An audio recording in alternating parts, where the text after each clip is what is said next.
Selamat pagi saudara sekalian yang dikasihi Tuhan. Selamat pagi. Apa kabar hari ini? Luar biasa ya. Hari ini kita masih ada di dalam rangkaian ibadah kenaikan Tuhan ya. Dari mulai Natal, kelahiran, ya, kematian Tuhan. Dan hari ini kita memperingati kenaikan Tuhan ke surga. Betul saudara? Ya, amin ya. Yuk mari kita bangkit berdiri, kita mau mulai ibadah kita. Sebelumnya boleh dong kasih tos kiri kanan, kasih salam. Gak takut covid dong, ya. Udah gak takut covid. Boleh salaman, boleh kasih, ya. Haleluya. Haleluya. Haleluya. Apa yang terjadi saudara tatkala Yesus naik ke sorga, saudara tahu? Ada berapa orang yang menyaksikan Yesus naik ke sorga? Berapa orang? 500 orang. Pasang mata melihat Yesus naik ke sorga. Dan apa yang terjadi di sorga saudara? Saudara tahu apa yang terjadi di sorga tatkala Yesus mulai naik ke atas? Seluruh malaikat di sorga memuji Tuhan bersorak-sorai. Amin. Hari ini saudara mau bersorak-sorai buat Tuhan? Mau bersorak-sorai buat Tuhan? Amin. Mau bersorak-sorai buat Tuhan? Amin. Haleluya. Ya, kita mau naikkan pujian pagi hari ini. Kita mau dengar suara malaikat bernyanyi. Saudara bernyanyi buat Tuhan pagi hari ini. Amin. Mari.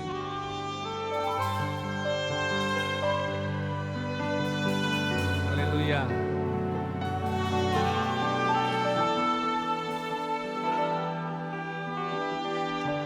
Padamu Tuhan, kami naikkan segala pujian kami.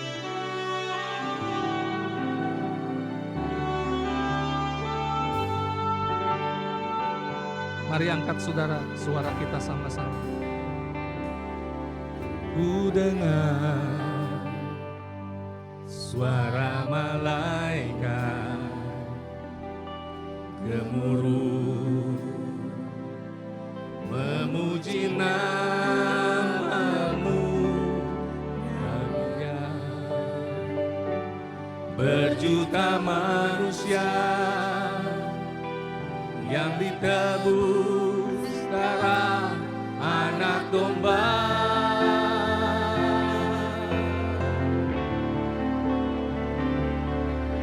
Kulihat bumi bersuka, bersorak, nyanyikan pujian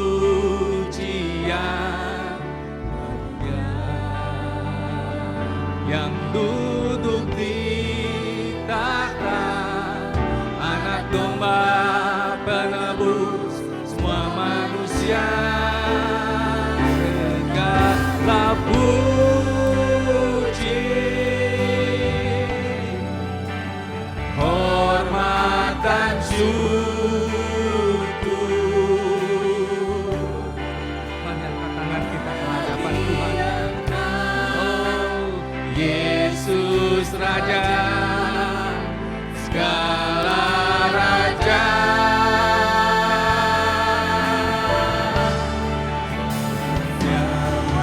Yang bernafas kan menyembah Dia,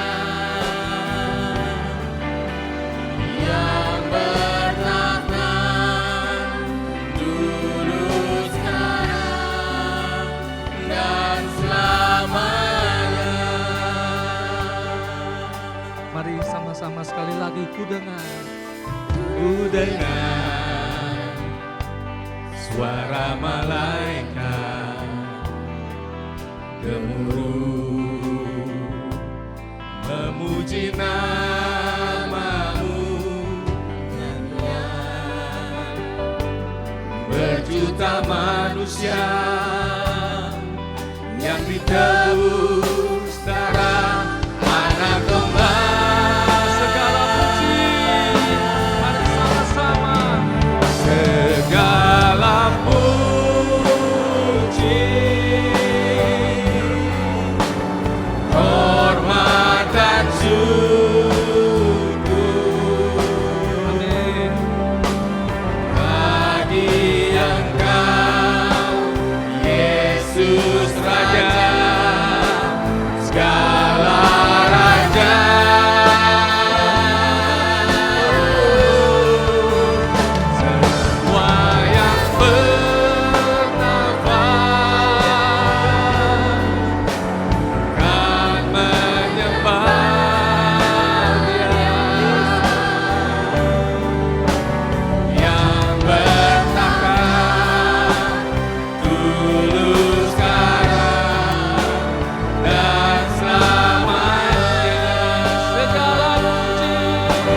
menyambut Engkau ya Tuhan.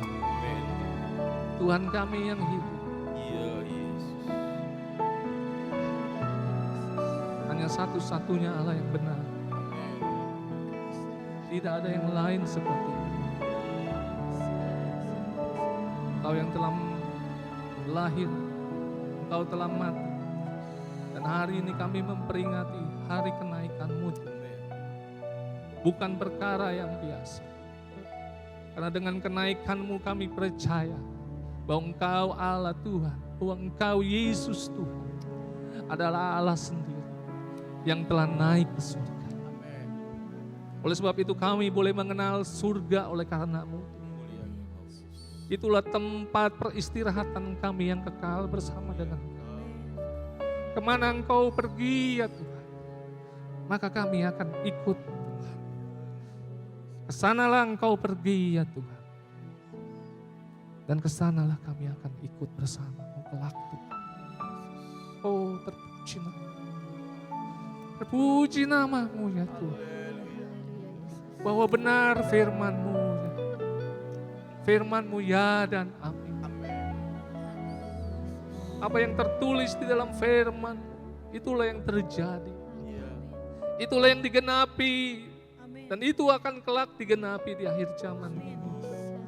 Bahwa Engkau juga akan kembali bagi kami semua. Itulah pengharapan hidup kami. Itulah janji kekekalan-Mu bagi kami. Terima kasih. Terima kasih Tuhan. Terima kasih, kami sangat bersyukur. Kami bersyukur pagi hari ini. Oleh karena segala kebaikan. Terima kasih. Kami buka ibadah kami pagi hari ini. Di dalam nama Tuhan Yesus.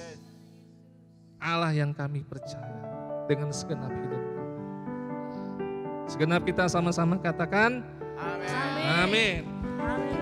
Oh, beri kemuliaan buat nama Tuhan.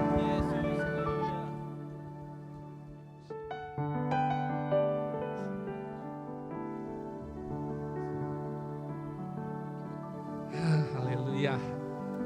Yuk beri tepuk tangan sekali lagi, kita mau puji Tuhan. Amin. Haleluya. Haleluya. Yuk kita nyanyi. Biar segala yang bernafas. Mari kita semua. Kita yang bernafas. Kita yang bernafas. Mari kita puji Tuhan. Mari umat Tuhan. Pagi hari ini kita memuji Dia. Biar segala yang bernafas memuji nama-Mu Tuhan. Sebab nama-Mu besar. Katakan semua. Sebab nama-Mu mulia. Biar segala yang bernafas memuji nama-Mu Tuhan.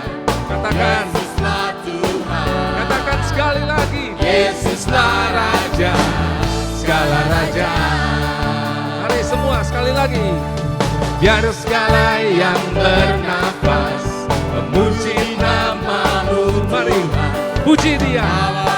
Puji Dia dengan suaramu. Puji Dia dengan hati.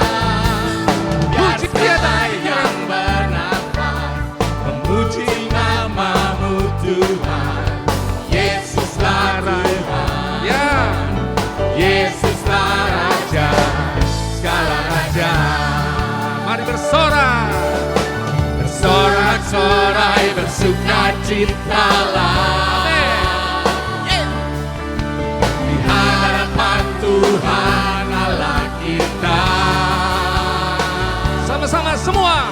Biar yang bernafas memuji Dia. Puji Dia semua. Dengan tarian, dengan nyanyian, kita semua datang memuji Dia. Puji Dia. Puji Dia. Dengan tarian,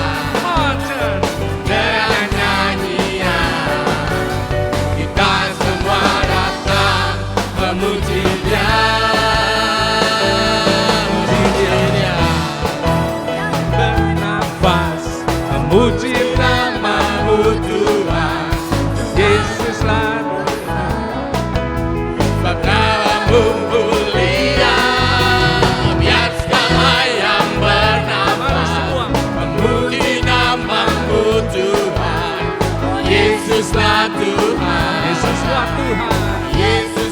Raja, mari Raja. Bersorak-sorai, bersorak-sorai bersukacitalah. Harapan Tuhan Allah kita. Biar yang bernafas memuji Dia. Puji Dia semua. Dengan tarian, semua. Dengan nyanyian, kita semua datang memuji Dia. Mari Bapak Ibu semua saudara sekalian. Dengan tarian, dengan nyanyian, kita semua datang memuji Dia. Puji Dia. Dengan tarian, dengan nyanyian, kita semua datang memuji Dia. Puji Dia, memuji Dia, memuji Dia, memuji Dia, memuji Dia, memuji Dia. Haleluya.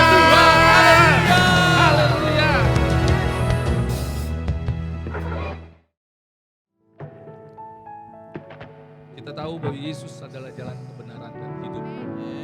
Amin. Dia adalah jalan dan kebenaran dan hidup kita. Itu yang Yesus katakan. Apakah kita percaya saudara kepada firman ini?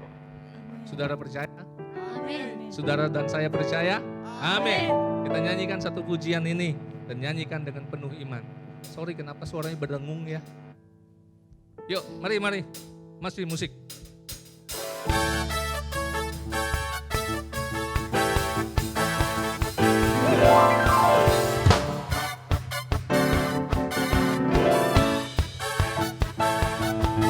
Yuk mari semua.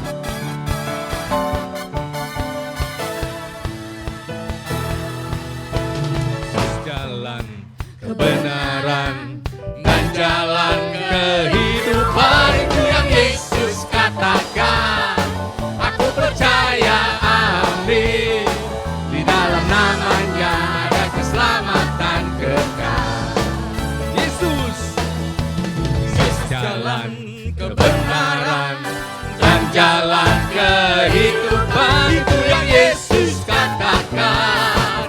Aku percaya, amin. Di dalam namanya ada keselamatan kekal. Yuk sama-sama glory. Glory, haleluya. Glory, haleluya. Come on. Glory, haleluya. Glory, haleluya. Di dalam namanya ada keselamatan kekal. Come on, sekali lagi glory, haleluya. Glory, haleluya. Glory, haleluya. Glory, haleluya. Glory, haleluya. Di dalam namanya ada keselamatan kekal. Sama-sama. Yesus jalan kebenaran dan jalan kehidupan, itu yang Yesus katakan. Aku percaya, amin. Di dalam namanya ada keselamatan kekal. Yuk sekali lagi semua. Yesus jalan kebenaran. Glory, haleluya. Glory, haleluya. Glory, haleluya. Dalam namanya ada keselamatan kekal. Glory, haleluya. Glory, haleluya. Glory, haleluya. Glory, haleluya. Glory, haleluya. Di dalam namanya ada keselamatan kekal. Di dalam namanya, di dalam namanya ada keselamatan kekal. Sekali lagi, di dalam namanya, di dalam namanya ada keselamatan kekal. Di dalam namanya, di dalam namanya. Haleluya. Ada keselamatan kekal.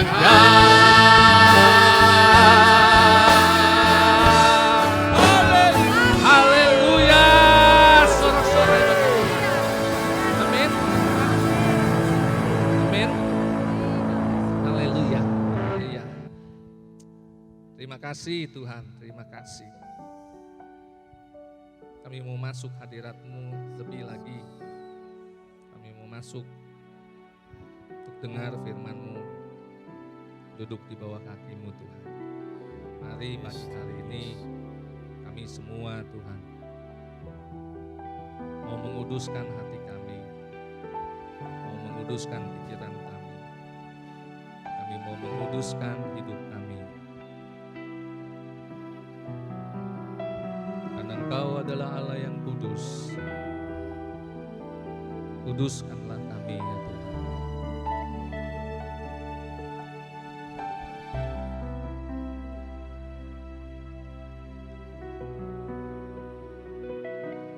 Ku datang Tuhan dalam hadirat-Mu,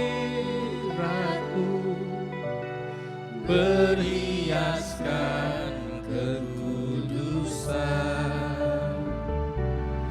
Seluruh surga sujud mendengar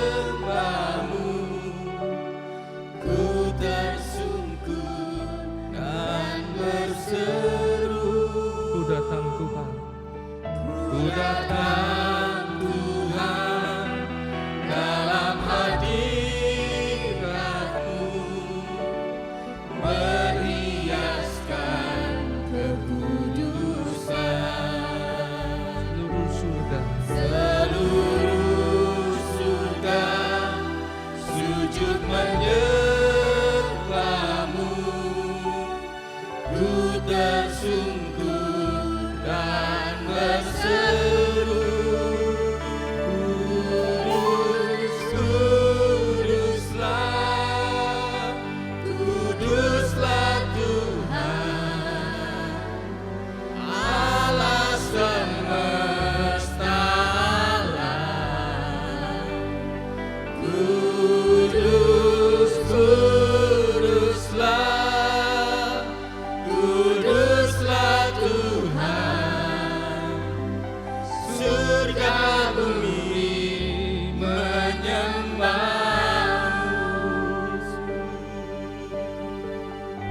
Ku datang Tuhan, Datang Tuhan dalam hadirat-Mu, berhiaskan kekudusan. kami datang kepadamu. Seluruh surga sujud menyembah-Mu, ku tersungkur dan berseru, Kudus, kuduslah, kuduslah Tuhan, Allah semesta alam. Kudus, kuduslah, kuduslah Tuhan, surga bumi menyembah. Kudus, kuduslah, kuduslah Tuhan, Allah semesta alam. Kudus, kuduslah, kuduslah Tuhan, surga bumi menyembah. Kuduslah, kuduslah Tuhan, Allah semesta alam. Kudus, kuduslah, kuduslah Tuhan, surga bumi menyembah. Kuduslah, kuduslah Tuhan, Allah semesta alam. Kudus, kuduslah, kuduslah Tuhan, surga bumi menyembah. Kudus, kuduslah, kuduslah Tuhan, Allah semesta alam. Kudus, kuduslah, kuduslah Tuhan, surga bumi menyembah. Kudus, kuduslah, kuduslah Tuhan, Allah semesta alam. Kudus,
kasih Tuhan.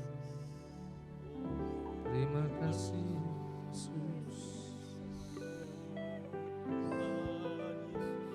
Saya undang pembicara firman boleh maju ke depan.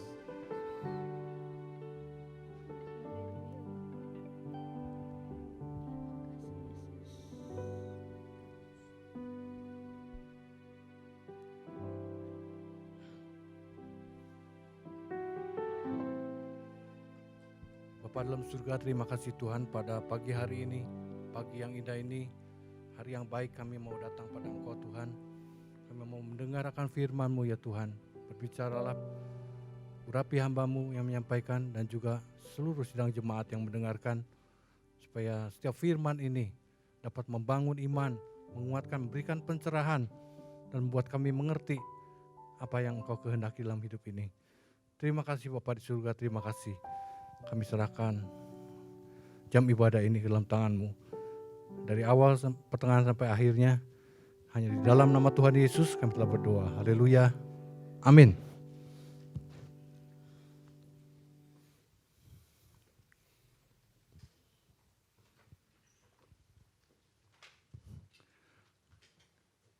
Ya saudara, hari ini adalah hari yang berbahagia ya, di mana kita semuanya bisa hadir beribadah dengan baik ya.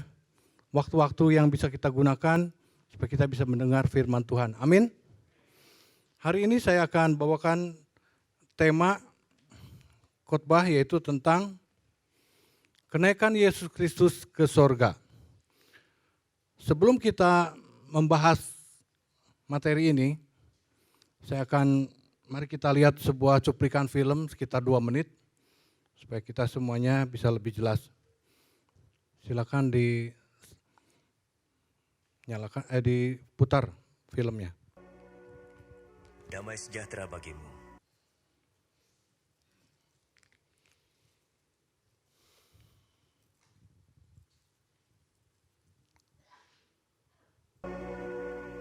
Damai sejahtera bagimu.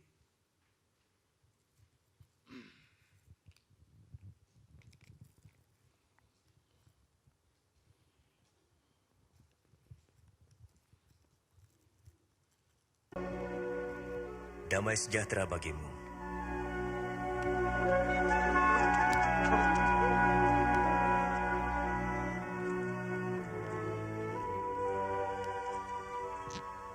Mengapa kamu takut?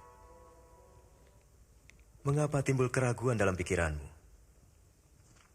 Lihat, tanganku dan kakiku. Aku sendirilah ini. Rabalah, kau akan tahu. Karena hantu tidak mempunyai daging dan tulang seperti yang ada padaku. Inilah perkataanku yang telah kukatakan kepadamu. Semua yang tertulis tentang aku dalam Taurat Musa, kitab Nabi-Nabi dan kitab Mazmur harus digenapi. Seperti tertulis, Mesias harus menderita dan bangkit dari antara orang mati di hari ketiga. Dan dalam namanya, berita tentang pertobatan dan pengampunan dosa harus disampaikan kepada segala bangsa, mulai dari Yerusalem. Kamu adalah saksi dari semuanya. Dan aku akan mengutus Roh Kudus bagi kamu. Tapi kamu harus tinggal di Yerusalem sampai saat kamu menerimanya.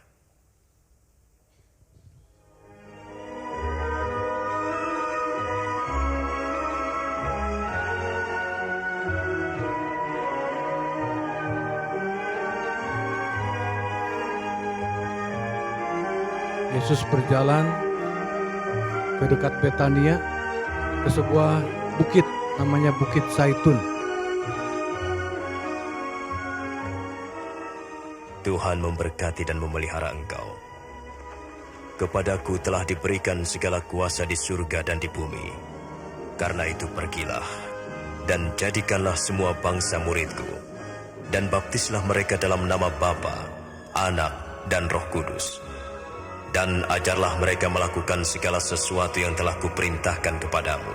Dan ketahuilah, aku menyertai kamu senantiasa, sampai kepada akhir zaman. Amin.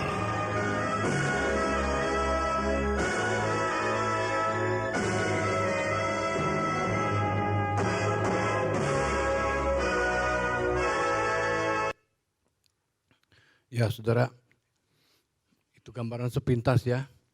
Jadi kenaikan Yesus Kristus ke surga ini digambarkan dalam kitab Markus dan Lukas dan Kisah Rasul. Sedangkan Matius dan Yohanes menulisnya tidak secara jelas gitu ya. Kalau Markus dan Lukas itu menulisnya dengan jelas tentang keterangkatan Yesus naik ke surga.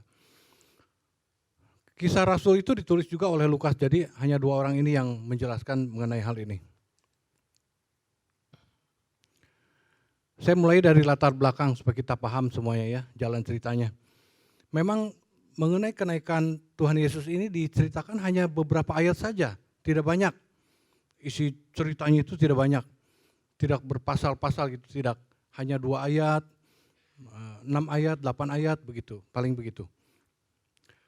Nah, latar belakangnya adalah kejadian ini sesuatu yang sangat penting buat orang percaya ya. Kemudian ini menandakan bahwa Yesus itu adalah Tuhan. Tidak ada seorang pun yang bisa naik ke surga selain Tuhan Yesus. Ya. Nah, ini kejadiannya adalah 40 hari setelah kebangkitan. Jadi Jumat Agung itu kan kematian Yesus. 3 hari kemudian, hari Minggu adalah kebangkitan.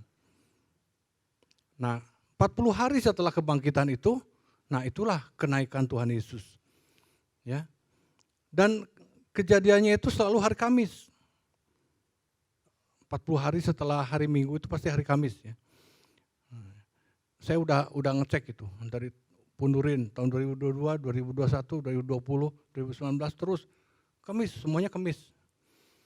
Nah, jadi kita pada hari ini harus merayakannya dengan penuh sukacita, saudara. Ini suatu hari kemenangan soalnya.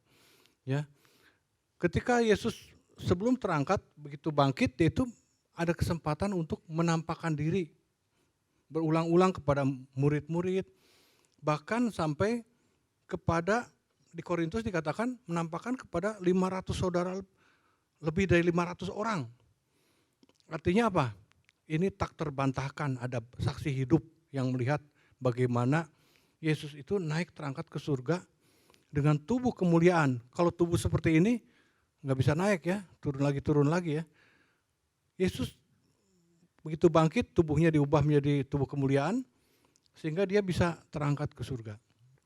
Saudara, ini penting buat kita semua. Kalau Yesus tidak bangkit, kita juga tidak akan bangkit. Kita juga akan binasa juga. Kalau Yesus tidak naik ke surga, kita juga sama. Udah capek-capek, bisa-bisa binasa juga. Ya. Tapi ini adalah suatu pengharapan untuk kita semua, sehingga kita semua tidak ada satupun yang meragukan mengikuti Yesus itu harus seperti apa. Ini sesuatu sejarah yang terjadi, ya, fakta sejarah yang penting buat seluruh umat manusia.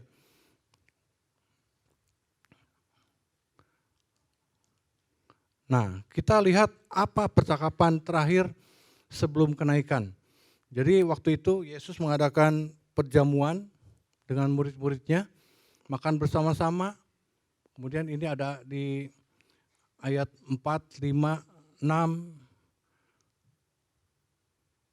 Dikatakan pada hari kenaikannya, ketika ia makan bersama-sama dengan mereka, ia melarang mereka meninggalkan Yerusalem dan menyuruh mereka tinggal di situ menantikan janji Bapa. Jadi sebelum Yesus memberikan suatu amanat agung, adalah hal penting adalah tinggal dulu di Yerusalem. Ya, Yerusalem, bukan gereja Yerusalem, maksudnya di Yerusalem di tempat itu ya, kota Yerusalem. Supaya mereka diperlengkapi dulu sebelum melakukan tugas penginjilan, melakukan pelayanan-pelayanan. Karena tanpa diperlengkapi oleh Tuhan, tanpa ada suatu penyertaan Tuhan dengan kuasanya pada penginjilan ataupun pelayanan kita, maka sesungguhnya kita nggak akan bisa, saudara. Ya, makanya orang tuh harus diperlengkapi dahulu. Karena apa? Yesus itu berkata bahwa aku mengutus engkau seperti domba ke tengah serigala. Kita itu ada suatu utusan yang luar biasa, saudara. Domba itu binatang yang lemah, serigala binatang yang buas. Kita itu sebetulnya sebagai orang Kristen akan menjadi seperti itu. Wah, utusannya kejam sekali. Tidak, karena ada penyertaan Tuhan. Yang menjadi kejam adalah ketika kita tidak ada penyertaan Tuhan. Tidak ada persiapan. Kita habislah. Ya. Nah, jadi di dalam pelayanan itu yang paling penting adalah Tuhan sudah katakan sebelum meninggalkan dengan pesan khusus, katakan tinggal dulu di Yerusalem. Tunggu nanti ada Roh Kudus turun. Jadi orang itu perlu diberi kekuatan, pertolongan oleh Roh Kudus baru bisa melakukan pelayanan. Ya. Dikatakan katanya bahwa kamu akan menerima kuasa kalau Roh Kudus turun ke atas kamu dan kamu akan menjadi saksiku di Yerusalem, seluruh Yudea, area yang lebih besar, Samaria lebih jauh dan sampai ke ujung bumi. Ya, jadi ini tugasnya bukan itu pada murid-muridnya 12, tidak saudara, pada kita semua kita. Ya, jadi semuanya kita itu jangan diam saja atau hanya beribadah saja. Sebetulnya ada tugas-tugas khusus yang Tuhan inginkan dikerjakan dalam kehidupan kita. Tanpa ini lemah. Gereja lemah, kita juga lemah tanpa melakukan amanat agung ini. Nah, sekarang kita lihat peristiwa kenaikannya. Kitab Markus mengatakan bahwa sesudah Tuhan Yesus menyampaikan pesan-pesan terakhir kepada murid-muridnya, terangkatlah ia ke surga, lalu duduk di sebelah kanan Allah. Ini kata kerjanya itu, terangkat itu, ditulis juga dalam Kisah Rasul 1 ayat kedua. Ya. Anelemte. Ini kata, asal kata kerjanya analambano. Ini adalah kata kerja untuk sesuatu yang sudah, peristiwa lampau yang sudah terjadi untuk orang single. Siapa itu? Yaitu Yesus sendiri. Ya. Jadi ini sesuatu yang sudah terjadi pada Yesus terangkat ke surga. Dalam Lukas juga dikatakan Yesus membawa mereka keluar kota, keluar dari Yerusalem sampai dekat Betania yang tadi seperti di film itu ya. Di situ ia mengangkat tangannya dan memberkati. Jadi sebelum memberkati dikasih amanat agung dan yang kedua memberkati. Jadi ada dua pesan khusus ya buat kita semuanya. Penginjilan dan ada berkat penyertaan Allah. Tanpa berkat penyertaan Allah kita juga akan babak belur. Tanpa penginjilan lemah. Gereja juga tanpa penginjilan lemah. Dan memang ada masa-masa di mana pada zaman reformasi terdapat suatu kelemahan dalam gereja. Mereka bosan atau menjadi lemah dan tidak mau penginjilan, akibatnya gereja terpuruk. Ya. Tapi kemudian Tuhan membangkitkan orang-orang hebat, membalikan kepada visi semula, penginjilan menjadi gencar. Dan itu harus terjadi bukan cuma masa lalu, sekarang pun harus begitu. Gereja harus terus ada penginjilan. Ya. Itu. Dan kalau orang, tidak semua jemaat juga menginginkan ini, bahkan lebih banyak orang tidak mau penginjilan. Jadi saudara, sebetulnya saya hanya menyampaikan apa yang firman Tuhan katakan, bukan kata saya ya. Nanti kita telah aja semua ayat-ayat ini. Bagaimana sebetulnya harus terjadi ini, harus ada ciri-ciri dalam sebuah gereja. Enggak boleh enggak ada. Mereka sujud menyembah kepadanya lalu mereka pulang ke Yerusalem dengan sangat sukacita. Jadi ketika setelah Yesus terangkat ke surga, mereka pulang ke Yerusalem dan hatinya bersukacita melihat kejadian seperti itu. Kemudian di Kisah Rasul juga dikatakan ini malah lebih banyak ayatnya ya. Kalau di Markus paling-paling 2 atau 3 itu ayatnya. Kalau ini lebih daripada 6. Sudah Yesus mengatakan kata-kata terakhirnya, terangkatlah ia disaksikan oleh mereka dan awan menutupnya dari pandangan mereka. Ketika mereka sedang menatap ke langit waktu ia naik itu, tiba-tiba berdirilah 2 orang yang berpakaian putih dekat mereka, malaikat. Dan berkata pada mereka, "Hai orang-orang Galilea," kepada murid-muridnya ya, "mengapakah kamu berdiri melihat ke langit?" Ngeliatin terus begini. Yesus ini terangkat, yang terangkat ke surga akan meninggalkan kamu, akan datang kembali dengan cara yang sama seperti kamu melihat dia naik ke surga. Jadi nanti Yesus datang akan sama, saudara, seperti dia naik begitu, akan turun begitu, ya. Maksudnya jangan liatin terus, ada tugas yang harus dikerjakan, ya. Jadi kita semuanya juga saat ini adalah ada titipan pesan, tugas. Nah sekarang kita amati dulu lokasi kenaikannya. Itu di luar kota Yerusalem dekat Betania, tapi bukan di Betania, itu ada di bukit yang disebut Bukit Zaitun. Bukit Zaitun itu Olive Mount ya, the Mount of Olive. Bukit harusnya hill ya, tapi ini kayaknya gede bukitnya, jadi Olive Mount. Jadi itu sekarang ini ada sebuah gereja yang didirikan namanya Chapel of Holy Ascension, tempat kenaikan Tuhan Yesus. Dan di dekat gereja itu, di seberangnya, di sampingnya, ada lagi gereja Dua Bapa Kami. Gereja Pater Noster Church. Itu yang gereja yang isinya itu ada figura-figura tulisan Dua Bapa Kami dalam seluruh bahasa. Ada termasuk bahasa Indonesia, ada bahasa Batak, bahasa Palembang, bahasa Papua, bahasa Sunda. Bahasa Sunda, ya saya kan orang Sunda, saya cariin, tapi Sundanya halus sekali, jadi saya juga agak sedikit kurang begitu jelas. Nah saudara, ini luar biasa, ini sejarah ini ada. Kalau saudara pergi ke Israel, nanti biasanya salah satunya melihat ini. Semua ini sejarah yang terjadi ya, lokasi kenaikan Tuhan Yesus dan lain sebagainya. Dan apalagi yang penting buat kita, yang dilakukan murid-murid setelah Yesus naik ke surga itu bagaimana? Di Injil Markus dikatakan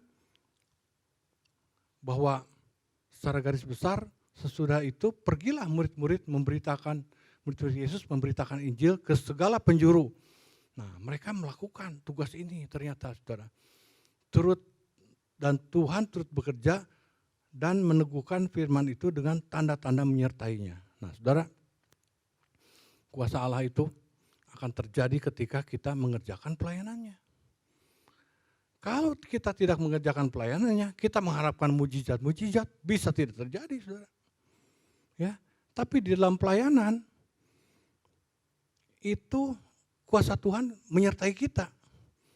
Ada beberapa contoh dari jemaat kita yang sudah melakukan hal ini. Ya, salah satunya ada seorang emak di Pasar Lama ya. Oma itu umurnya berapa itu? 90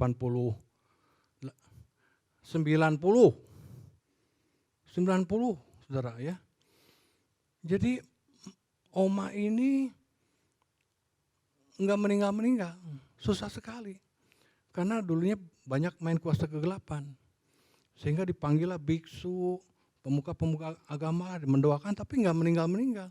Dan keluarganya sudah pasrah dan ada kenal dengan salah satu jemaat kita. Kemudian datanglah jemaat kita ke sana.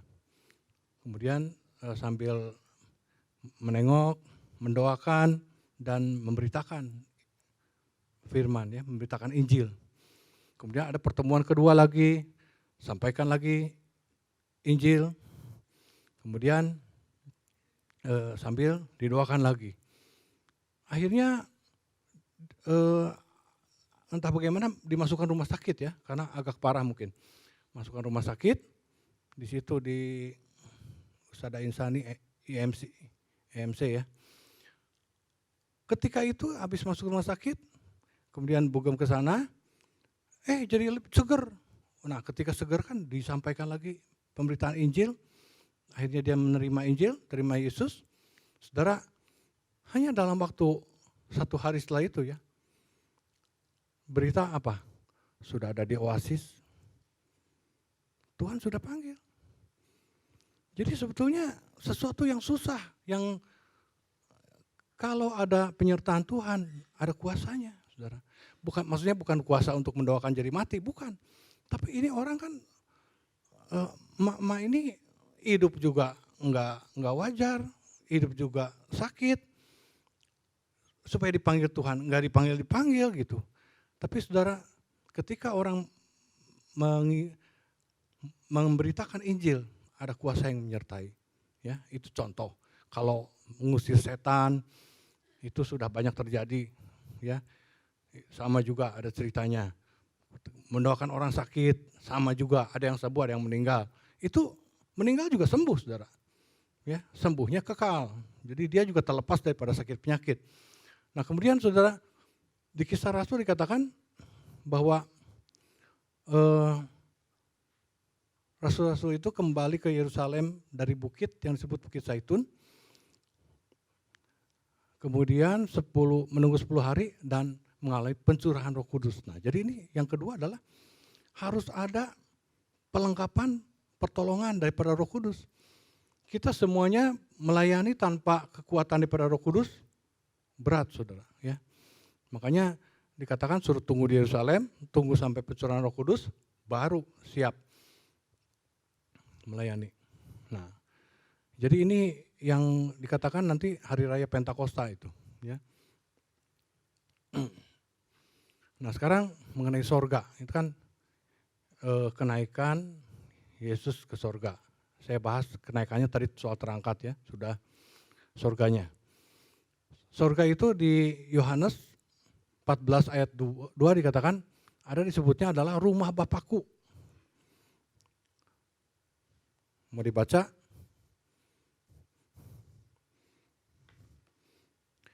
Itu ayatnya ada TB-nya enggak? Halo Mulmed? Kalau ada ditampilkan aja.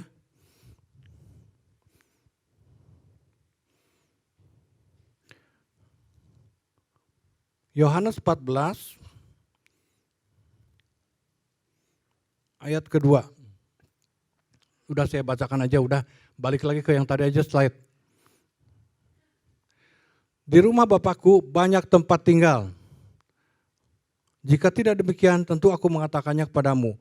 Sebab aku pergi ke situ untuk menyediakan tempat bagimu. Di rumah Bapakku, saudara.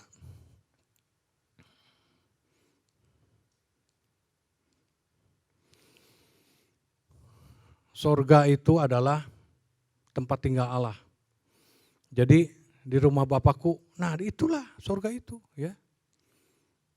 Dikatakan pergi ke situ. Ini menunjuk suatu tempat yang ada, yang pasti. Jadi sorga itu pasti, ya. Kan dikatakan ada banyak menyediakan tempat-tempat. Saudara, tempatnya itu kan berbeda-beda ternyata, saudara. Orang itu ada yang tempatnya bagus, ada yang sederhana, ada yang bagus, itu tergantung bagaimana pelayanan kita di sini, di bumi. Jadi saudara, kalau ada orang yang luar biasa semangat dan menggebu-gebu melayani Tuhan sampai akhir hidupnya, itu karena dia tahu bahwa upahnya itu nanti akan beda di sana. Jadi saudara kalau mau bermalas-malasan sekarang, itu nanti upahnya di sana juga nggak tahu. Dapatnya apa gubuk, tenda, atau gedung besar bagaimana, ya seperti itu. Itu tergantung kita. Jadi saudara silakan aja mau bangun mendapat upah yang seperti apa nantinya, ya. Jadi surga itu bukan mitos, itu sesuatu yang pasti ada. Kemudian jalan kita ke surga itu pasti. Di Kristen, orang percaya Tuhan itu kita mendapat pengertian bahwa ada kepastian. Jalan ke surga itu pasti, ya. Kalau dikatakan jalan itu, jalan ke sana itu, dikatakannya dalam bahasa aslinya adalah hodos. Hodos itu kalau dilihat dari katanya ini, hodos, dari hodon, itu adalah single, hanya satu. Jadi jalan ke surga itu hanya satu. Enggak ada banyak jalan. Kan katanya ada banyak jalan menuju Roma. Surga kan bukan Roma, ya. Jadi hanya ada satu jalan ke surga. Ini penting saudara. Ada banyak orang hari-hari ini mencari jalan. Mencari jalan itu terutama orang-orang timur ya. Pemuka-pemuka agama, tokoh-tokoh agama, mereka semua tuh mencari jalan. Cari jalan terus bagaimana bisa sampai ke surga. Tapi sebetulnya jalan itu di luar Tuhan gak akan mereka temukan sampai bagaimanapun. Bahkan sampai pada mati gak ketemu-ketemu. Dari generasi ke generasi tokoh-tokoh agama pada mati gak ketemu jalan itu. Ya. Makanya dikatakan Yesus berkata bahwa akulah jalan, akulah kebenaran, dan aku adalah hidup itu sendiri. Tadi dikatakan pas kita nyanyikan lagu Yesuslah. Cuman kalau itu ada sedikit modifikasi ya, jalan kebenaran, jalan kehidupan. Sebetulnya kalau itunya bahwa Yesus itu adalah jalannya itu sendiri. Bahwa Yesus itu adalah kebenarannya itu sendiri. Yesus itulah hidupnya itu sendiri. Ada banyak orang-orang barat, filsuf-filsuf ya, apalagi seperti dari zaman Sokrates, Aristoteles, itu zaman sebelum Masehi, sudah orang tuh mencari kebenaran. Dengan pemikiran-pemikiran filsafat-filsafatnya, mencari dengan ilmu pengetahuan, mencari kebenaran. Tapi nggak ketemu-ketemu. Ya, kenapa? Karena kebenarannya itu sendiri ada pada Yesus. Yesus itu adalah kebenaran. Jadi sebetulnya orang barat, orang timur, kita orang timur ya. Asia itu timur. Asia masuk India juga, itu masuk timur ya. Itu cari jalan, cari kebenaran. Orang barat, orang timur, itu semuanya tercakupnya, ketemunya ada pada pribadi Yesus sendiri. Ya. Nah, itulah. Yesus itu, hidupnya itu ada pada Yesus sendiri. Sorga itu ada pada Yesus sendiri. Jadi di luar itu orang mau sampai berganti generasi, orang-orang yang pada mati di perjalanan ya, nggak ketemu-ketemu. Kalau tidak ketemu Yesus ya tidak akan ketemu. Karena jalannya cuma satu. Ya, tidak ada banyak jalan, tidak ada. Nah soal masuk surga. Masuk surga semua orang mendambakan ini. Ya, nggak mau mati sia-sia. Tapi bagaimana? Apakah bisa nyampe ke sana? Apakah pasti?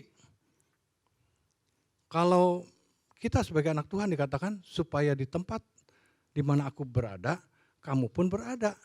Tempat di mana tempat tinggal kediaman Allah itu apa? Surga. Nah disitulah kita juga akan berada. Artinya kita masuk surga gitu. Ya. Karena Yesus yang menjamin itu tidak PHP. Kalau orang menjamin, wah mau pakai meterai perjanjian juga saudara, coba aja ya Freddy ya, coba dalam mengeksekusi apa rumah atau apa, mau udah perjanjian, mau udah meterai, kalau nggak pakai aparat mah mungkin bisa ingkar orang tuh ya. Tapi kalau Yesus yang sudah mengatakan ini, maka jaminan itu pasti. Amin. Kenapa? Karena Yesus itu adalah emang asalnya dari situ.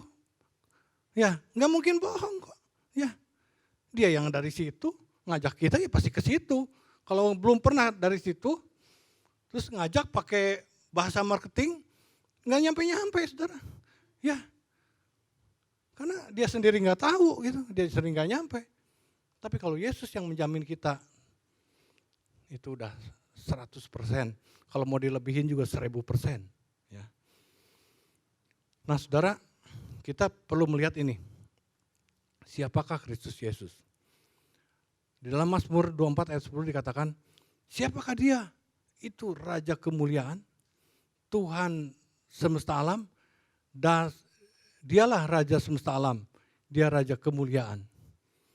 Nah, saudara, Yesus itu adalah seorang pemenang. Kalau kita ingin jadi pemenang, ikut SPK. Ya, karena namanya juga SPK pemenang. Ya, saya pengikut Kristus jadi pemenang. Amin. Nah, udah banyak, ini sudah ada banyak yang lulusan. Tapi jangan dilupakan, harus banyak terlibat lagi ya. Jangan hanya pernah satu kali dan lupa semuanya.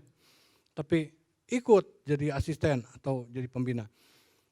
Kalau yang belum, nah ini juga banyak yang peserta baru. Nah saudara, dia itu mengutus murid-murid. Kita juga adalah murid-muridnya. Kita juga diutus, jangan dipikir gini, nah, saya kan bukan 12 murid udah gak ada. Kita itu adalah sekarang murid-murid Yesus. Ya, kita juga diutus semuanya. Ada pesan-pesannya nanti belakangan saya akan sampaikan. Memberikan Roh Kudus kepada kita, dia yang berdoa bagi kita dengan pengertian. Kok Yesus bisa pengertian? Bisa lah, dia sudah pernah jadi manusia, sudah seperti kita makan, minum dan rasa sakit, haus dan lapar. Jadi tahu, mengerti kehidupan manusia. Ya, dia berdoa bagi kita, mendoakan supaya kita semuanya itu bisa menjadi timnya pelayan Allah. Yesus juga menyiapkan tempat bagi kita. Itu yang paling penting. Amin. Ya, mau ada tempatnya enggak nanti? Mau? Kok seperti enggak mau? Nanti meraung-raung kalau enggak ada. Nah, ya. Semua pasti menginginkan, walaupun dalam hati juga mau. Enggak ngomong di sini ya. Di Yohanes 14 ayat ke-6 dikatakan, Akulah jalan kebenaran dan hidup, yang tadi saya jelaskan itu. Ya, jadi orang mencari-cari jalan, mencari-cari kebenaran, hanyalah ada di mana. Kan orang bahkan ketika Yesus bersama murid-muridnya di Kisah Rasul juga, aku akan pergi. Mau pergi kemana katanya? Aku ikut. Ya, jadi orang itu nggak ngerti. Disangkanya jalan seperti ini aja gitu. Bukan, ini jalan yang Tuhan katakan itu adalah jalan menuju keselamatan, kehidupan kekal. Itulah. Ya. Jadi bukan jalan itu di mana, bukan. Nanti akan ada pertanyaan-pertanyaan sebagainya lah. Intinya adalah bahwa Yesuslah menggenapi ini semuanya. Akulah jalan, akulah kebenaran, dan akulah hidup itu sendiri. Jadi kita harus bulat mengikuti Yesus. Amin. Nah sekarang ada beberapa hal yang perlu kita lihat dalam peristiwa kenaikan Yesus itu. Mengapa Yesus harus naik ke surga? Tentu kita akan langsung ya, iyalah kan asalnya juga dari surga. Balik lagi, saudara misalnya dari mana? Dari benua, ya pulangnya balik lagi ke benua kan? Begitu.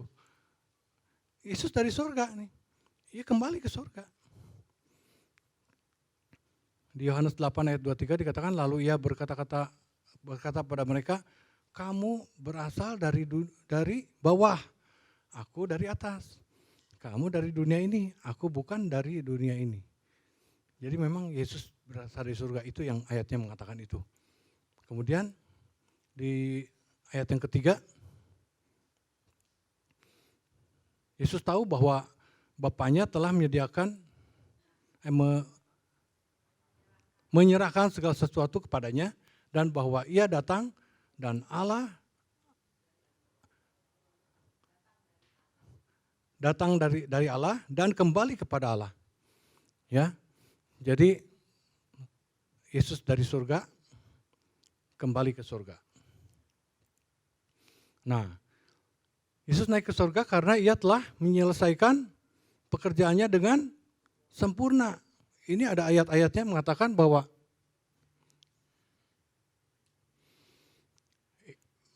menyelesaikan pekerjaan itu adalah makananku katanya.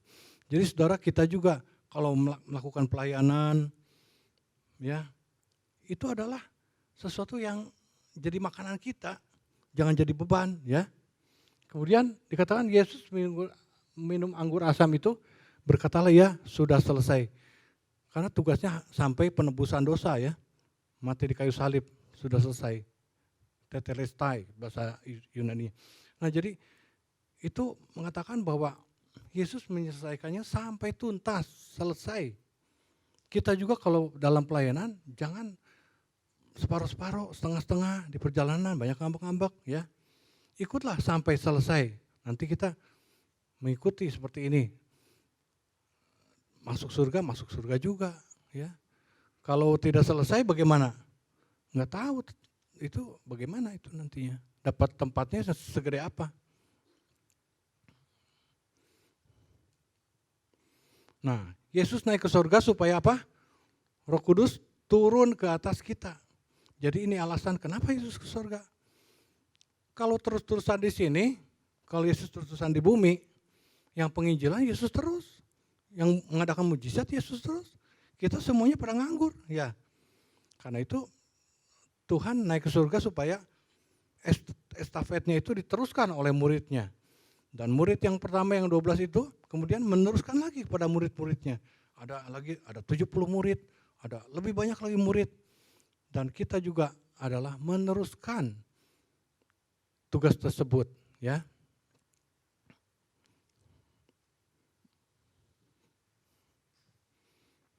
Jadi ini ayat-ayatnya. Ayat 7, ayat ke-8. Tuh. Adalah lebih berguna bagi kamu jika aku pergi, sebab jika aku tidak pergi, penghibur tidak akan datang padamu. Tetapi jika aku pergi, aku akan mengutus dia kepadamu. Jadi Roh Kudus turun setelah Yesus terangkat ke surga, 10 hari setelah Yesus terangkat ke surga ya. Itu hari Pentakosta. Kemudian alasan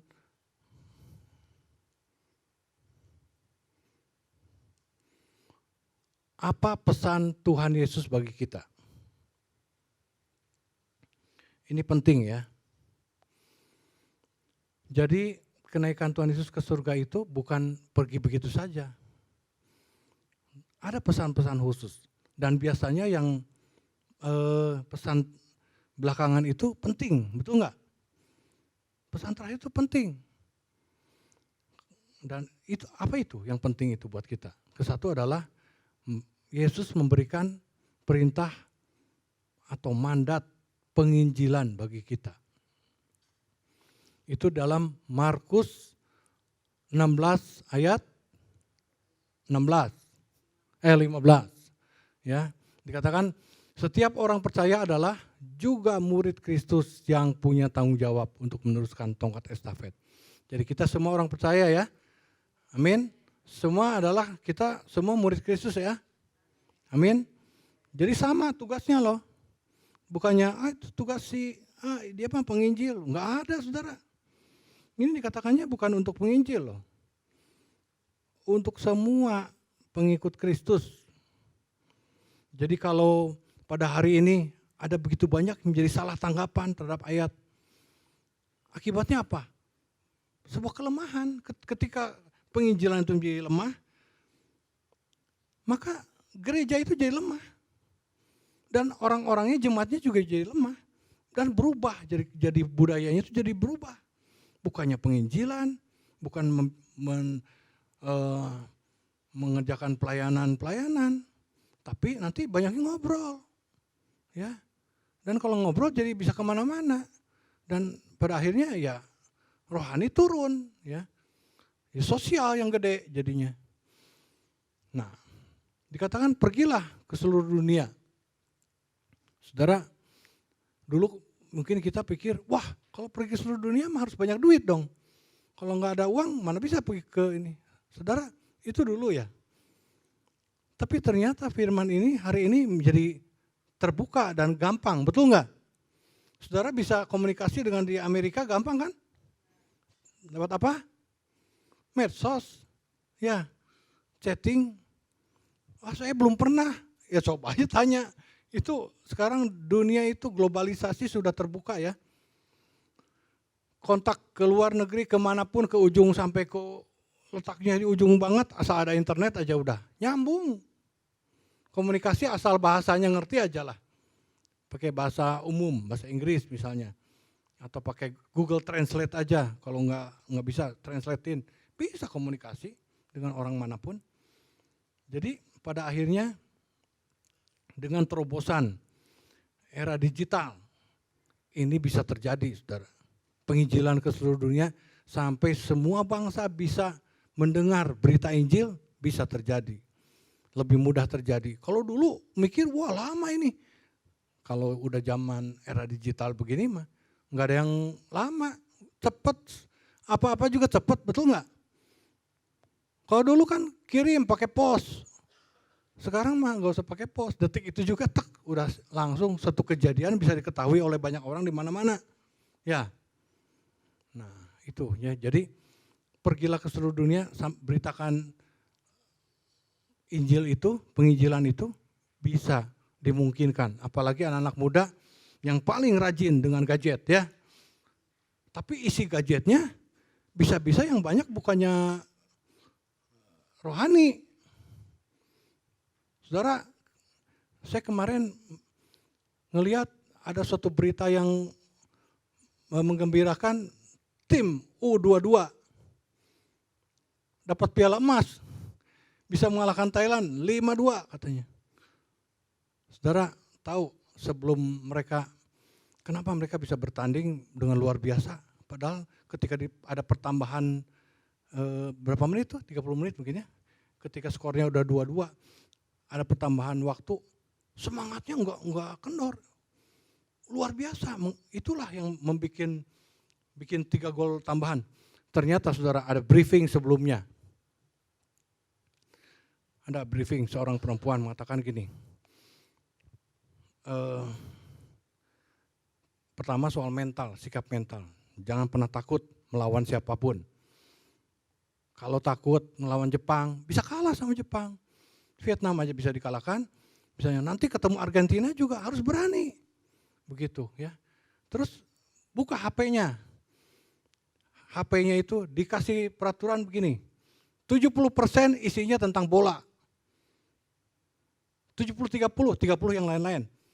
Jangan isinya bukan tentang bola, isinya lain-lain, makanya tidak fokus, tidak terinspirasi. Katanya gini, lihat pemain-pemain dunia, bagaimana cara mereka bermain, skill-skillnya yang bisa memberi inspirasi, liatin semua. Itu 70% disuruhnya liatin begitu. Nah saudara, ternyata memang kalau orang banyak mendapat masukan input tentang segala sesuatunya itu yang banyak, dia akan banyak terpengaruh oleh itu. Kita rohani juga, sama gereja juga. Kalau di gereja, jemaatnya 70% isinya bukan tentang firman Tuhan. Isinya tentang apa? Silakan sebut aja sendiri. Jadinya apa saudara? Lemah. Boro-boro pengen pelayanan ya. Aduh sibuk. Tidak tugas saja bisa nggak datang ibadah loh. Ya. Karena esensinya tanggapannya jadi lain terhadap penginjilan ini.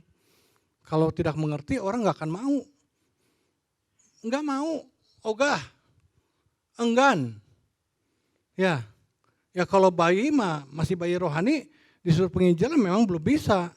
Waktunya belum cukup dia untuk bisa menginjil.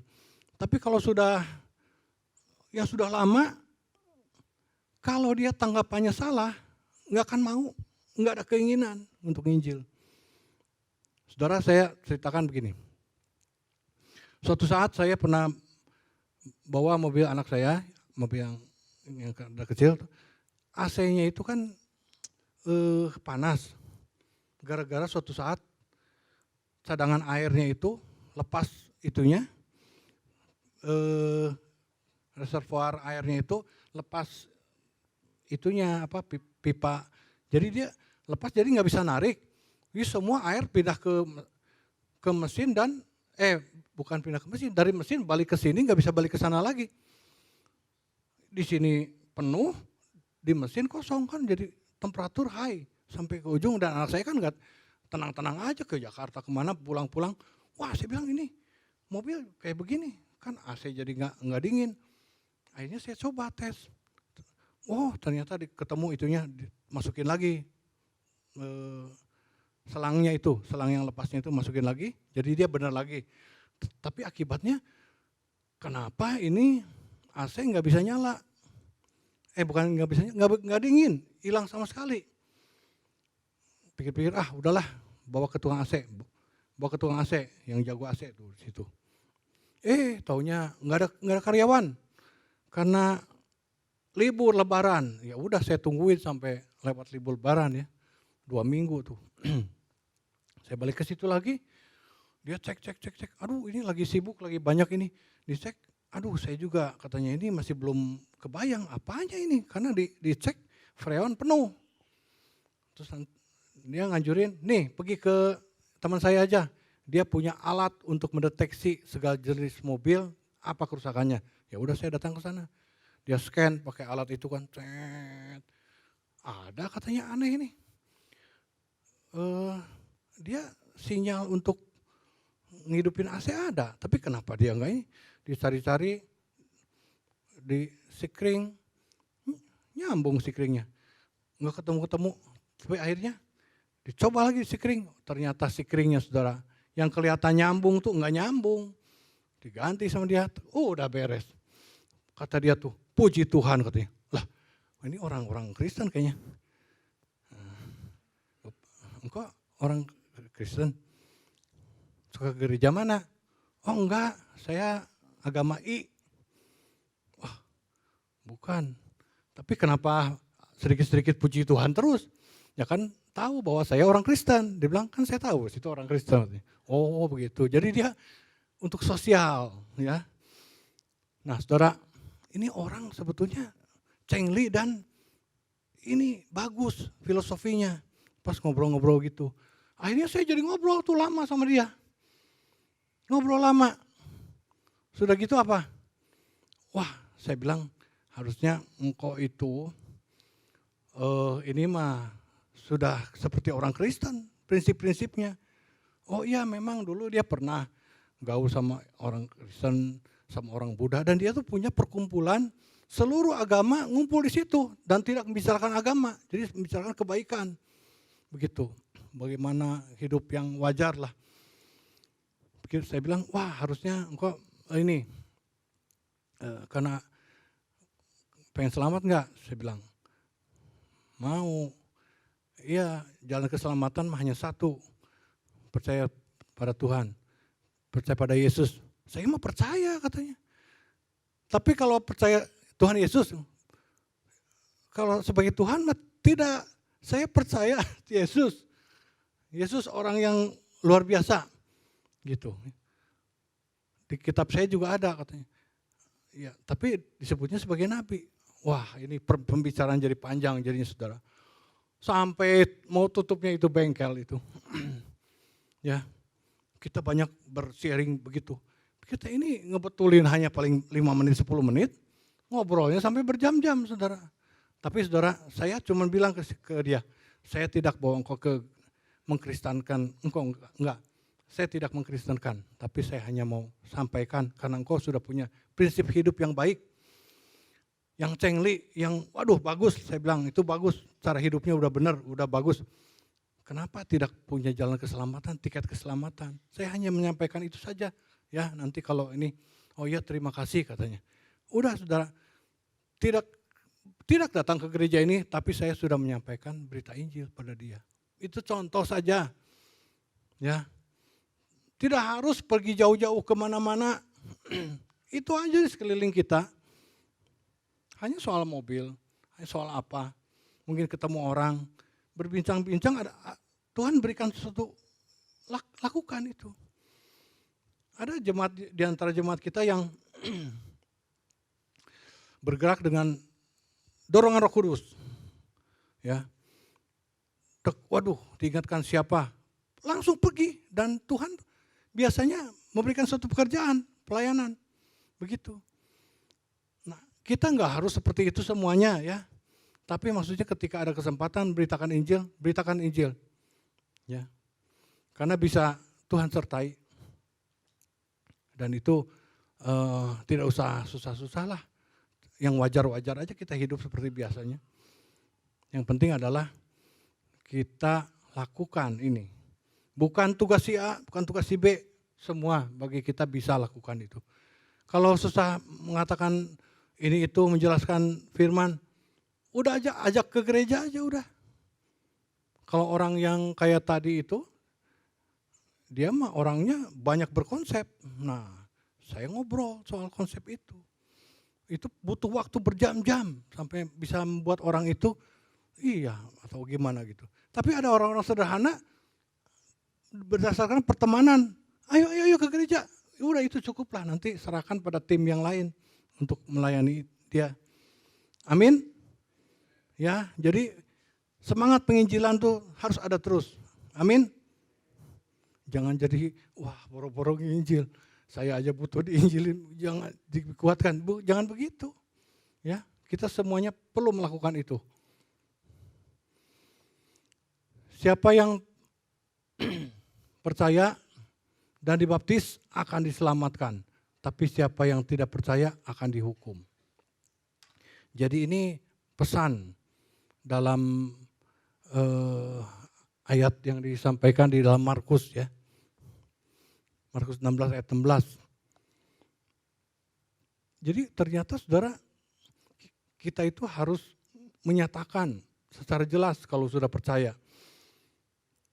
Percaya, dibaptis. Dibaptis itu menunjukkan bahwa kita masuk ke suatu kelompok. Ya, menggabungkan. Tidak abu-abu itu. Hitam putih itu ya. Ada orang yang nanti aja saya misalnya enggak pengen cepat-cepat dibaptis. Ya kalau memang dia kalau dikasih umur panjang, dikasih kesempatan lama, ya nggak apa-apa silakan. Tapi kalau waktu singkat mah kata saya mendingan percaya ambil tindakan dibaptis ya. Karena itu melambangkan bahwa kita memang menunjukkan sikap yang jelas. Sudah memisahkan daripada kelompok-kelompok dunia. Orang yang mendengar berita Injil tetapi mengeraskan hati, tidak membuka diri menerima berita Injil. Mereka sedang menaruh hidupnya di bawah penghukuman. Nah saudara, ini contoh ya gini. Misalnya, saudara kalau naik motor, kata polisi nih, pakai helm. Nanti kalau nggak pakai helm, ada ada tilang nanti ya, kena tilang. Pakai helm supaya terhindar dari celaka. Nah terus suatu saat misalnya saudara, nggak ada polisi ini, ngebut kemana-mana, nggak pakai ini. Terus tabrakan, terus geger otak. Nah, geger otak ini apakah karena gara-gara polisi? Bukan kan? Bukan. Geger otak itu karena kitanya tidak mau menuruti aturan pakai helm. Kalau pakai helm mungkin dia yang terhindar dari geger otak, cuma pusing-pusing sedikit mungkin ya, gitu. Nah, saudara, ini juga sama, disuruhnya gini, firman diberitakan supaya kita percaya, kita menerima. Tapi ada begitu banyak orang yang nggak meremehkan atau itu bukan buat saya. Ada akibatnya loh saudara. Akibatnya apakah itu Tuhan menghukum kita? Apakah karena kita tidak menerima janji Tuhan itu karena Tuhan menghukum kita? Bukan, karena kita tidak melakukan. Tidak mendengarkan firman, tidak melakukan firman. Ya, kayak tadi, geger otak itu bukan karena polisi, karena kitanya tidak mau nurutin. Kan kalau nurutin mah kita terhindar dari geger otak. Sama, mengikut Tuhan juga begitu. Maunya diberkati, tapi mengabaikan firman. Bagaimana? Apakah kita bisa menuntut pada Tuhan? Gimana sih? Saya sudah berusaha ini dan itu, tapi tidak diberkati. Saudara tidak mengikuti firman. Ya. Yang ketiga, Yesus memberikan kuasa kepada orang percaya dalam melakukan tugas penginjilan. Jadi saudara, Yesus memberikan suatu amanat agung. Ini adalah perkataan terakhir, pesan terakhir. Sebetulnya kedua sebelum terakhir. Ada yang terakhir, ada lagi setelah amanat agung. Loh, kok ada lagi? Kan setahu saya cuma amanat agung, pesan terakhir sebelum naik ke surga katanya. Yang di Matius 28 ayat 20 gitu. Pergilah, jadikan semua bangsa muridku, baptis, ajar seperti apa yang kuajarkan padamu. Kan cuma begitu. Ada lagi saudara, yaitu apa? Tuhan mengangkat tangannya begini kepada murid-muridnya. Aku memberkati engkau. Nah, ada berkat Tuhan itu. Tapi berkat itu turun ketika apa? Ketika kita melakukan pelayanan. Penginjilan-penginjilan. Ada. Penyertaan Tuhannya itu ada. Berkat khusus. Tuhan kan mengatakan begini emangnya kepada semua orang yang ada di bawah itu. Kepada semua enggak? Tidak. Hanya kepada muridnya loh. Artinya apa? Ada berkat khusus yang Tuhan berikan pada muridnya. Jadi kalau kita melakukan pelayanan, penginjilan, itu ada berkat khusus. Saudara mau dikasih berkat khusus? Ya, temukan berkat khusus itu.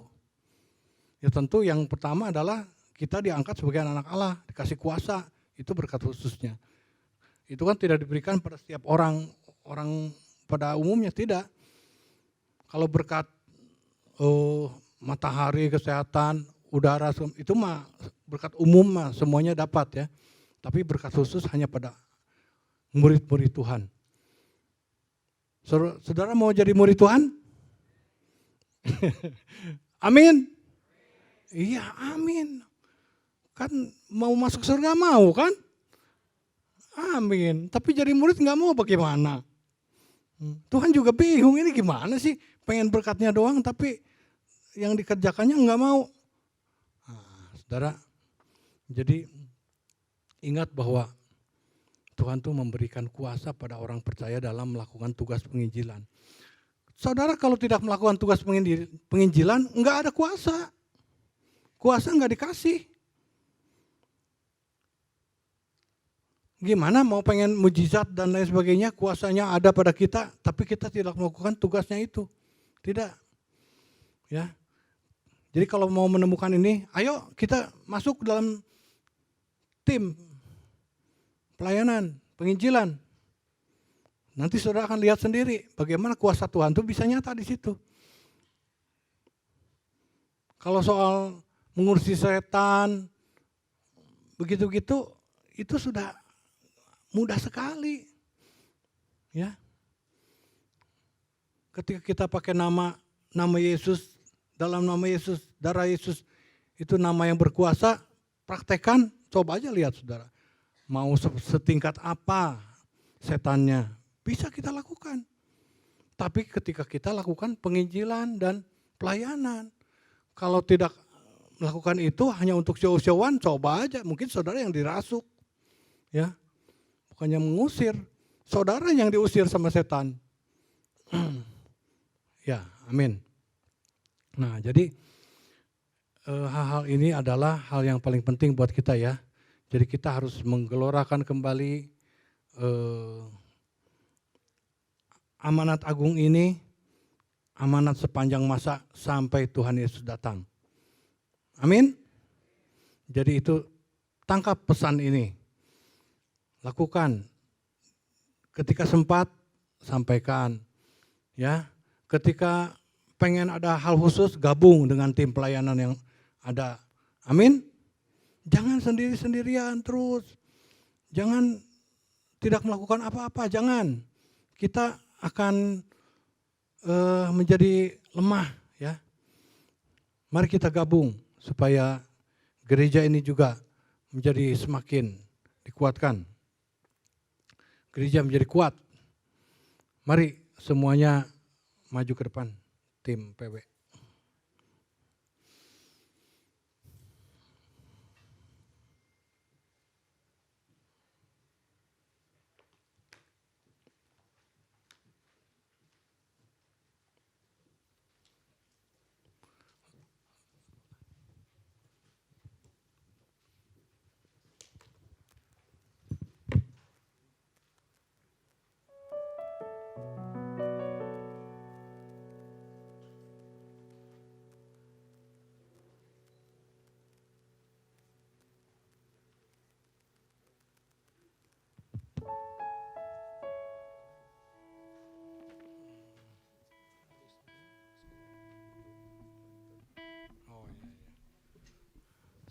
Ya mari kita bagi diri, kita tutup dulu dalam doa.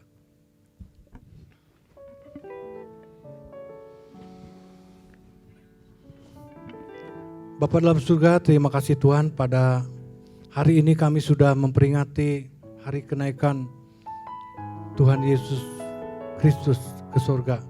Biarlah ini menginspirasi kami semuanya bahwa kami sebagai orang percaya menjadi semakin teguh, punya pengharapan yang jelas bahwa kami pun akan mengalami hal yang sama seperti Engkau bangkit daripada kematian dan terangkat ke surga. Ya Tuhan, biarlah kami mendengar pesan-pesan terakhir-Mu ya Tuhan. Amanat agung untuk pergi memberitakan Injil, untuk memuridkan, masuk dalam kelompok-kelompok pemuritan, mengajarkan apa yang sudah diajarkan, dan juga ada membaptis orang.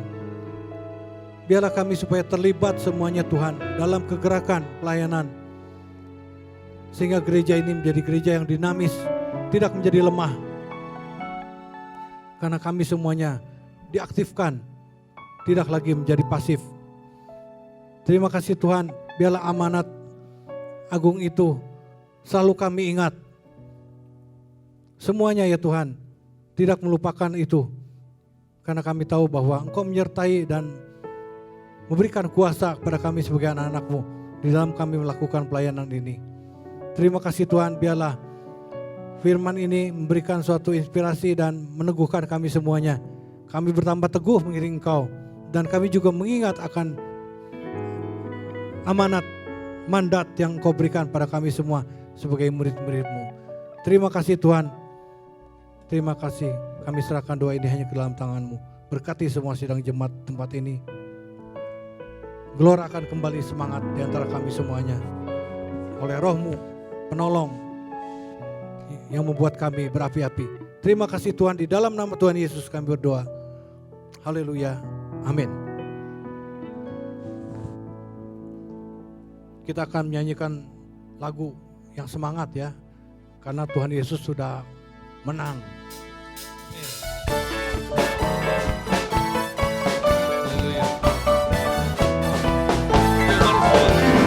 Dan pertemuan di udara, pertemuan yang manis. Saya itu bertemu di sana.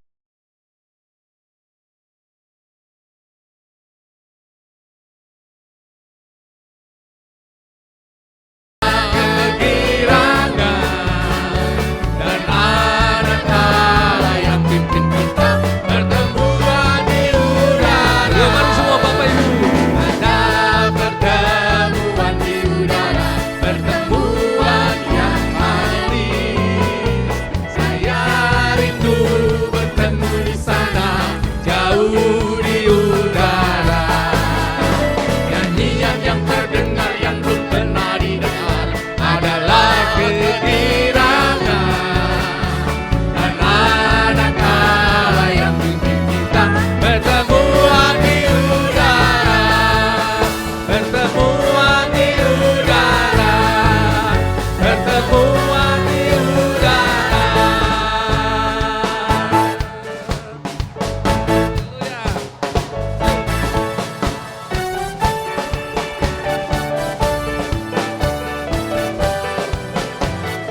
tatkala bunyi sangkakala, kita semua naik terangkat ke surga. Amin.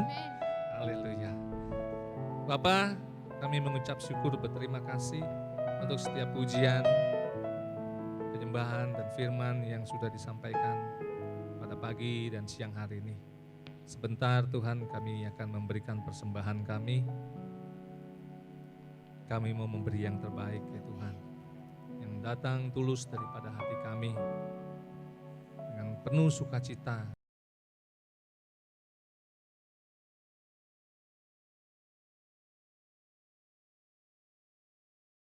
Ucap syukur di dalam nama Yesus. Haleluya. Amin.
Akan perintahnya, maka kuasa kasih-Nya terus menyertai kita semua.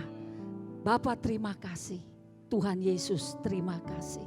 dan Roh Kudus, terima kasih. Senantiasa Engkau menyertai kami, menguatkan kami, menetapkan jalan kami, membimbing kami, mengajar kami, dan menghantar kami untuk dapat menyelesaikan amanat agung-Mu ya Tuhan. Inilah kami umat-Mu, inilah kami murid-murid-Mu. Terus pimpin kami berjalan makin hari, makin penuh dengan kuasa, dengan penyertaan-Mu, dengan segala buah yang dapat dihasilkan untuk kemuliaan nama-Mu. Karena itu saudara-saudara, pulanglah engkau membawa damai sejahtera, sukacita, kebenarannya semakin nyata dalam hidup kita, kuasanya semakin nyata memimpin kita, segala pekerjaan ada di dalam tangan kita. Tuhan menyertai kita semua. Dalam nama Tuhan Yesus kami mengucap syukur. Haleluya. Amin.